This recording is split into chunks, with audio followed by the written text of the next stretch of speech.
I'm more of a dog person. Hey everyone, Templar74 here with another Yu-Gi-Oh video, and today's Yu-Gi-Oh video is going to be my review of the latest episode of Yu-Gi-Oh! 7's episode 16, A Cat in the Garden of Providence. And I gotta be honest with you guys, this episode, I was more interested in the first half than the second half. I was more interested in the backstory of our new character than I was the duel, which is kind of unfortunate because the duels have been really good so far. So this is actually like one of the few episodes where I really did not really much care for the duel. I'll be honest, after about the first half of the episode, it kind of lost me a little bit. But we'll talk about why I feel that way soon enough as I discuss the episode. So, at risk of further rambling, let's move on to the actual episode. And also, I do want to say this too before I begin. If you notice a slight hum in the background of this recording, that's on my end. I just purchased a new computer and I have it setting up here in the background, so that hum is my new computer. So just ignore that. But anyway, rambling over. Now for real, let's move on to the episode. So the episode begins with an introduction to our new character, Neil, who is this child genius. And we learn that Neil is kind of been a, let's put it this way, a very destructive little hacker, a very destructive boy. You've been a bad, bad boy, Neil. His idea of fun was hacking Goha Corporation satellites and crashing them down to Earth. I mean, that's kind of extreme there for a 5-year-old or 3-year-old. And yeah, he's a child prodigy, but also a hacker. But rather than punish him, Goha actually promotes him by basically letting him loose in this Garden of Providence that he can call his own.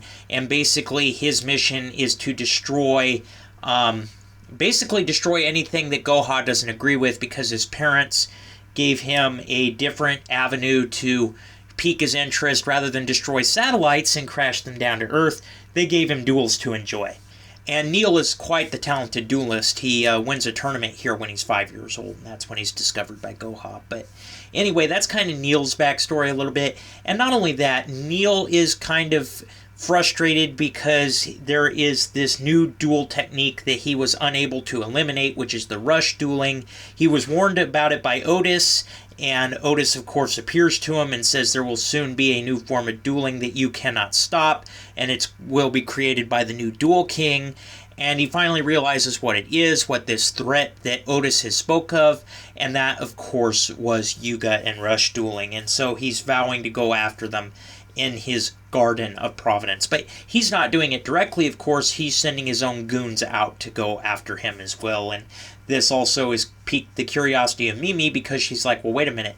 The legendary hacker of Goha really is just a child. How can he be more important than me? So Mimi is not thrilled about being tied up with the group in this, but she's along for the ride now, and she, of course, can't blow her cover. So she's along with the ride now. So Mimi, sorry, you got to see this, but, you know, you're there with the gang. What do you expect? So yeah, they end up going through this vast maze of tunnels and that, and they end up finding not Neil, who trapped them, but they find one of his first duel minions, a cat duelist, and this guy kind of looks like a cat fluff, and he uses a cat deck. And yeah, this is where the episode kind of lost me here. Now, I'm more of a dog person. I really don't care for cats. My girlfriend loves cats. She's got several of them, but I really don't care for cats. I'm more of a dog guy. I'm a canine officer, for Pete's sake. But, yeah, that whole prejudice aside, not relatively the point, the cat deck I really did not find very interesting. And it's actually Luke who steps up to the plate here, because the cat duelist asks, "Who shall duel me?" And Luke goes, "The next Duel King will duel you, me." Like, dude, get out of the denial wagon. You are not the next Duel King. You know this, and you're still denying it. Not cool, dude. You need to find a hobby other than becoming Duel King, because it ain't going to happen here. And he kind of walks on Yuga a little bit, and maybe that's why I felt a little disdain for this episode, just because I kind of wanted to see Yuga duel this kid. And we end up getting Luke. And now, I'm not saying Luke's a bad character by any stretch of the imagination. I love his deck. I think he's a good character, obnoxious attitude aside.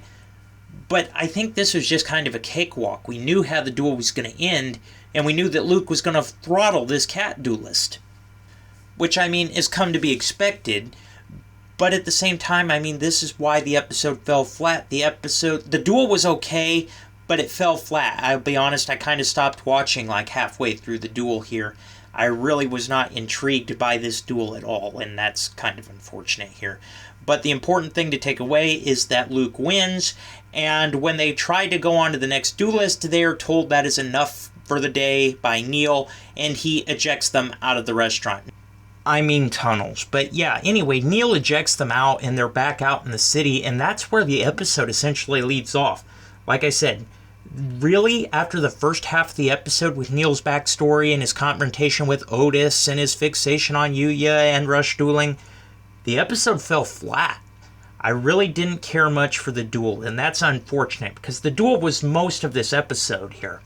I loved the backstory of Neil, and I loved the confrontation with Otis, but after that, the episode just fell flat, in my opinion. Like I said, that's kind of unfortunate. Overall, I give the episode, with everything said and done about it, I only give this episode a 5 out of 10. It really was not a great episode, in my opinion. The duel was okay. I'll be honest, I didn't watch half of it, which is unfortunate. Like I said, after the first half of the episode, it fell flat, and I know I'm walking on myself and repeating myself, but I just want to stress that after the first half of this episode, it just kind of fell off a cliff, in my opinion, which is kind of sad. But anyway, that being said, everybody, I think my rant is over on this episode. And as always, in the comment section down below, let me know what your guys' thoughts were about this week's episode. Did you love it? Did you hate it? Did you think it was just there? What were your thoughts? Just let me know in the comment section down below, because as always, I enjoy hearing from you. Alright everyone, as always, Templar74 signing off. Have a great day everybody, and I'll talk to you all next time. Goodbye everybody.